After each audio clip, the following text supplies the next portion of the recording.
The relationship within asset one and asset two and their ratio of their values doesn't make sense. And the real reason none of this makes sense is because essentially a lot of this traffic is artificial, right? And because of that, right, it's hard to then understand where this is actually going and where this is actually scaling. So if you look at it purely from a profit perspective, amazing. It's done incredibly well. Congratulations if you were able to enter in and be able to exit out. But also at the same time, you should be asking who the fuck mints 0.44E for or 0.40, 0.398E, I think was the official number. Um, how does this work and how does this actually buck the trend of everything else you've ever seen? No tier two collection has ever done this well. No tier two collection has ever sustained this well. I'm saying in the last like 12 months, right? The closest comp you have is Meme Land, and Matrix definitely isn't no Meme Land. So it's a very interesting thing, right? It's a very interesting challenge. But in the end, you could ignore all of that because at least you know it's profit. And that's one thing you want to kind of be able to figure out. Which of your plays do you actually have conviction in? Which of your plays are actually trying to be profit oriented here as well? And here's the other thing, right? When you look to the Cuckoo Mint as well, there's very little of it on the timeline as well. We are actually looking at some of the impression counts as well. And also the way that they've been allocated as well was quite different. So it doesn't correlate to the expected organic value of this ecosystem. But props to them. They got their execution. Doesn't matter if it's being market made internally, which you could see with the wallets that they already are using. All that matters is that, hey, it was profit for those who may have participated, and at least that's good. Is there reason to be getting into it now? I'm not sure. Hopefully, we'll be able to get a better understanding of what the difference is between those two assets. So I'd keep a close look on it. Secondly, we see Poglin, right? And Poglin's more of an organic play. What we're seeing here as well is more organic spend-ish, right? There is, it looks like a little bit of team buys here and there. We've seen some whale participation as well. Dinglin took part in both Cuckoo and Poglin thus far. I believe he owes 50 Poglin too. But the problem that you're running with Poglin at the moment right now is the fact that they didn't allocate that well. This was a problem that we were noting quite earlier, is that the way they allocated their actual mints, it was really just breaking off a small piece for as many communities as possible rather than building alignment. So what you're seeing is an insane listing percentage at the moment right now. This is exactly what's happening. So, ICO Beast notes it, 660 listed on Poglin of a 5600 collection as well, right? And this is kind of the other hard problem here in this market, right? Is that essentially, if you don't curate well, it's going to be really hard to be able to get that acceleration on that larger supply, right? And they are larger than other traditional collections here. What did we tell Poglin, man? Poglin should have been a 3,333 collection with better curation and probably a 0.04, 0.035 E min. If they did that, I think they would have actually probably seen a significantly better floor price, and that would have been led to a way better outcome than optimizing for the upfront capital. But don't get me wrong, when we're looking at Poglin, it's still a very strong success. I mean, it did hit about 0.28 right out the gates, a few of the initial sales. You were able to get out, essentially a few sales between 0.22 and 0.26 if you were early. Still holding like a 0.17, 0.18 floor here at the market. Will be interesting to see how, whether or not they're going to be able to introduce any other speculator elements here. They haven't officially confirmed a token, but that could probably be something that leads to it if they're willing to do that here in the near term. But it's just showing you that, if you're playing in this game meta right now where everything is still going up, you need to be very careful, right? You need to be very, very careful, right? To recognize a couple of big problems. One is, as all these numbers go up, there's going to be a massive crash. Most of these numbers don't make sense for most of the games. And to be very honest, most of the games aren't real, right? If most of the games aren't real, what's going to end up happening is that they're going to inevitably not ship. And when they inevitably not ship, the price of those assets are going to effectively crater. And when those crater, it means your bags will be lost. So you need to be very, very, very on top of this as this market continues. But the good thing right now is we have one major shining light, right? A big, big thing about the shining light here at the moment right now is Overworld. And it's not because Overworld's actually building the best Web3 game out there. To be very transparent, we know very little about their Web3 game. But the best thing about Overworld is that they're playing into the meta and they're not being shy about it. That's actually weirdly the good thing about Jeremy. It's what he is what he's doing. He's literally playing it all in a correlation.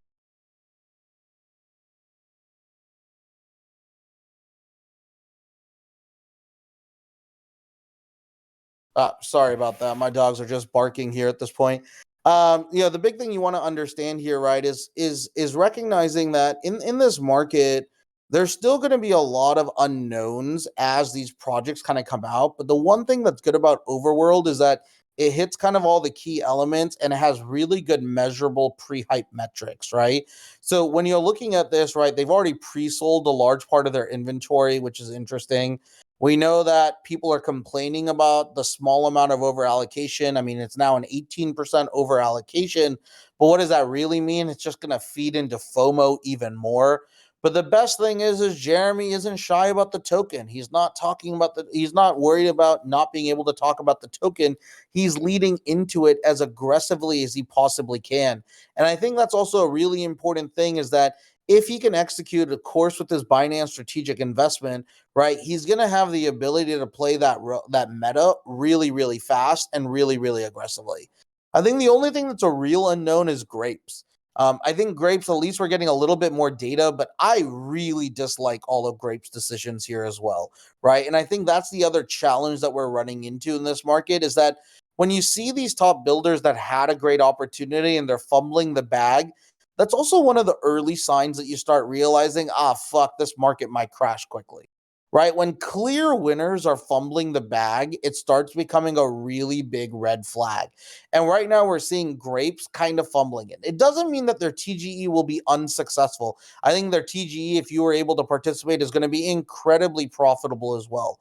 But what we're also running into very directly is that this market just isn't sustained in a healthy way. And because it's not sustained in a healthy way, you want to recognize that anything can change relatively quickly. Anything can change. One TGE not being successful could kill the rest of this market. We don't really have a reason for this market to be doing this well, to be very transparent, right? So don't get caught. There's a very good chance a retrace is going to be able to happen. And because of that, right, like really spend some time here, right, to better understand where this market is going to go so that you don't get trapped.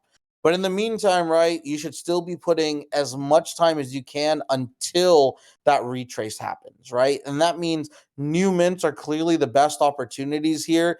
Even a Poglin mint not being curated correctly, still getting you a 4x, 5x right out the gates is a really good outcome. I think a lot of people are undervaluing that when they see the kind of pumpy stuff that's still happening with a few collections. And of course, you want to be involved with the outliers, right? Like I've told you guys this before, not a big fan of what Matrix Cart Party and L3E7 or Elite are doing, but I'll still be the first one to tell you go chase their whitelist, right?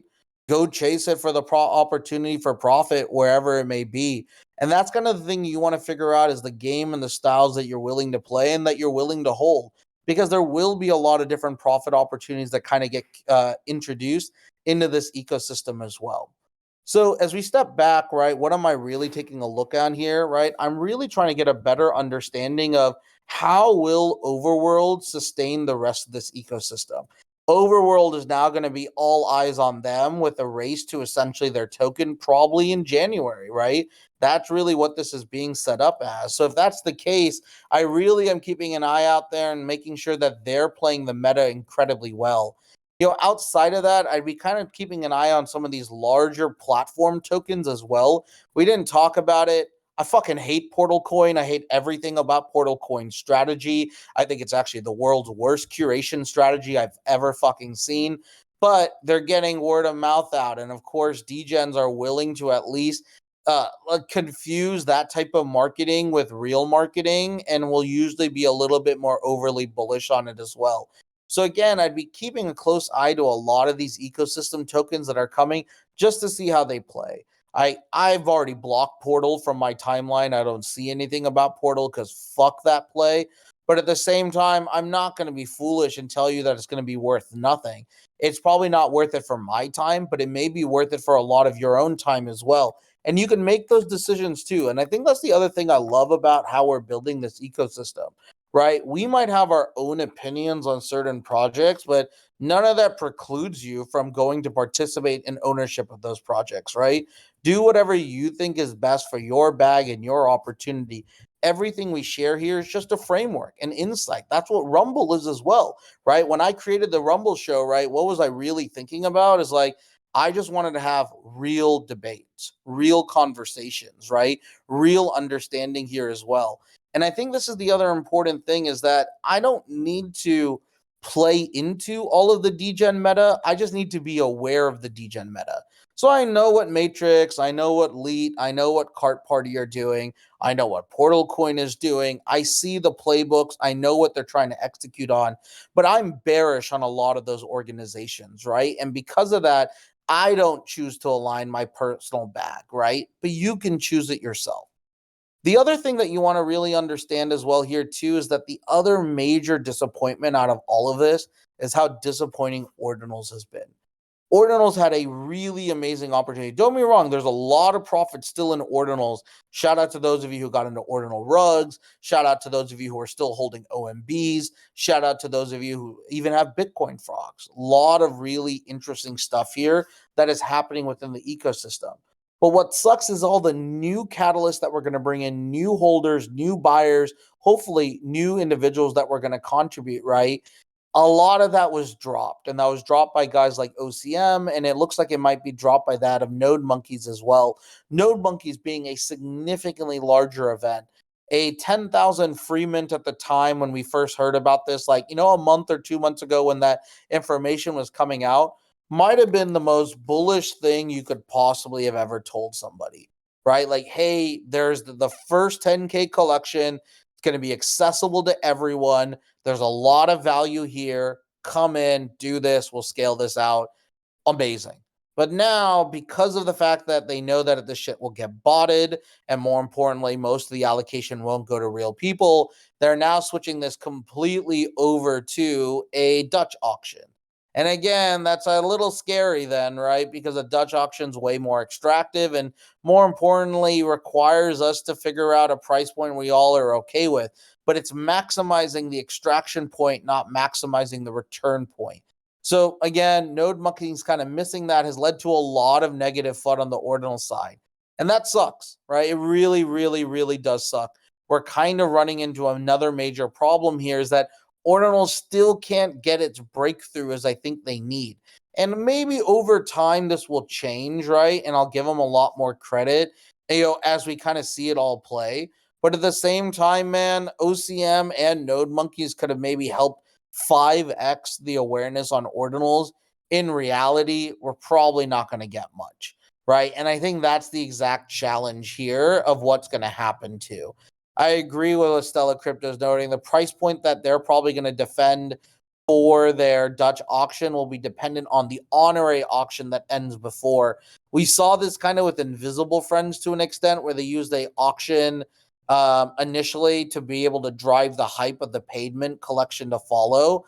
And I think, essentially we might see that happen again here, but it's a bad comp, right? One asset should not represent the value of 10,000 assets, but that's what we're going to end up getting. Again, I really wish the Ordinal Monkeys the best of success. I hope they can hit their goals. I've been trying to communicate with them very directly to be able to understand all these other options here as well. So, I think there's a much bigger opportunity for ordinals ahead. It just wasn't going to be realized this month as I hoped it would be. So we're going to have to wait probably another small cycle to kind of see what it plays out. But let's see how Node Monkeys ends up going tomorrow and the day after for their initial honorary auctions too. Outside of that, guys, again, still try to participate in as many gaming plays as you can here in this month. Again, if you could get whitelist, amazing, right? You're going to see a lot of other elements that are coming in your direction there too. Again, I definitely would be minting Overworld. I definitely would be minting Farcana. I definitely would be minting almost any free gaming mint that's being introduced to us as well. You might want to look at accumulation opportunities of real builders here. But here's the truth, a lot of the accumulation has already happened on certain projects here as well. There's not a lot of below 0.25 and that becomes the challenge here. But that's also the other scary signal, man. I started to look at all the market caps of these games, and dude, I know a lot of people are betting on a lot of projects, but god damn, it's bearish right now. It is super bearish at the moment right now when I look at most of the valuations of these assets and how little each of these projects actually have in the pipeline of what they can deliver. So again, like we really do want to be conscious that none of this makes sense, right? Matrix's price does not make sense. Their mint price doesn't make sense. Their floor price doesn't make sense. When shit doesn't start making sense, you should start asking yourself what the fuck's going on, right? When you start looking at other projects, right, that are starting to pump out of nowhere, right? I know a lot of people are trying to pitch Skyborn. Bro, I don't know why anyone would touch Skyborn. They got the least amount of Web3 blood in their team. They are not an organization that is building natively. But again, they have venture fundraising. So everyone wants to pump that stuff as well, too. So you want to really kind of get an understanding of where this stuff is coming and whether or not this token meta is going to last.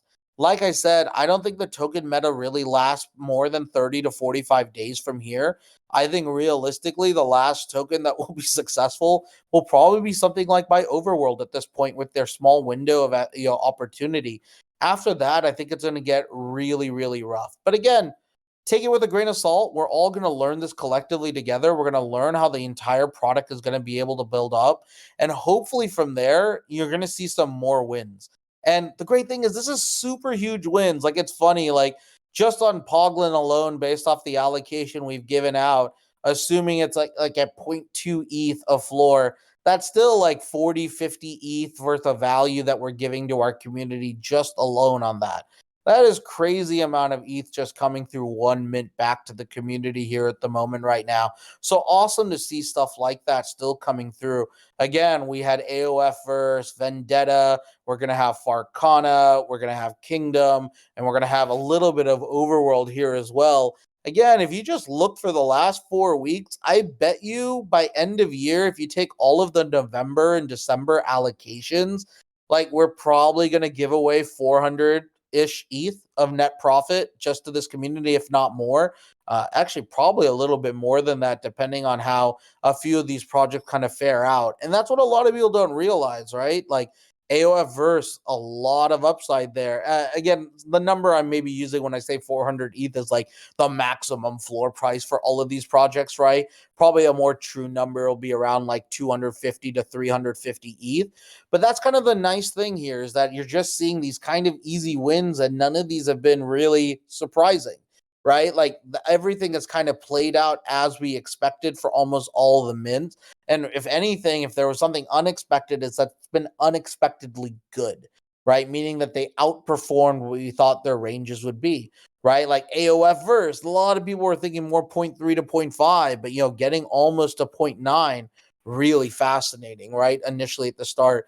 Same thing with even like projects like Vendetta. I mean, a lot of people faded Vendetta, but Vendetta got back up to almost 0.4 ETH, right? Pretty amazing on that front initially. I think it's probably settled now down to like 0.34, 0.33, something in that range. Dude, that's a lot of fucking money. That's a lot of access here as well.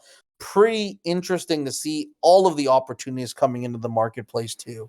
So now that the big challenge here, right, is that you're going to have to figure out where are you going to figure out your entry and exits for a lot of different projects. So make sure you're keeping a good eye. Hopefully there might be some re-entry opportunities, but I'm not really looking to re-enter a lot of stuff right now. I think this market is right now just overvaluing everything in Web3 gaming. Nothing makes sense. Like, I love Parallel so much, but I fucking don't understand the prices of the Parallel avatars. Doesn't make sense. None of this stuff actually looks logical. And this is where, at least for me, that I want to share with you is like my spider tingly senses going off, right? That, is this stuff all going to be that sustainable long term? Probably not. You're going to get a bunch of round of announcements and stuff like that, I'm sure, over the next like 4 to 6 weeks from projects. But fuck, man, this doesn't make sense. Most of the stuff that is getting to 0.3, 0.5 ETH floors is honestly low quality stuff, in my opinion. So again, just something to keep in the back of your mind as you look at a lot of these things too. For all of you who've been here, massively appreciate it. About 5-10 minutes ago, I gave out the role for the Rumble. So you should have Rumble number 15 now. And with Rumble number 15, right, you will essentially have another relic. We'll add more relics coming through. And then lastly, right, what's going to be really cool about all of this as well is that we're going to show you some new systems that are going to come with all of these details too. So again, tomorrow, huge day, guys. We have Farcana. Well, we have TWL, Farcana, Gamified, and then Overworld all in one day. Crazy amount of stuff coming out there. And then separately behind that, later this week, we'll have a couple other events around our community too, including breaking down some stuff for diamonds and then also sharing what's happening behind the scenes as we kind of build out and scale out our stuff. Diamonds also are going to start voting on a few of our launch cycles, including for Ronin as well. That will actually happen this week. We were going to start the vote yesterday, but we're waiting just for how Node Monkeys is going to play out, so we have a good understanding as well too on where the market is going. So with that, everyone, I'm going to let you all go. We're going to go chat and hopefully learn about everything that else is happening in the market. But with that, we're going to let you all go. Enjoy the rest of your day, and we'll chat soon. Bye-bye now.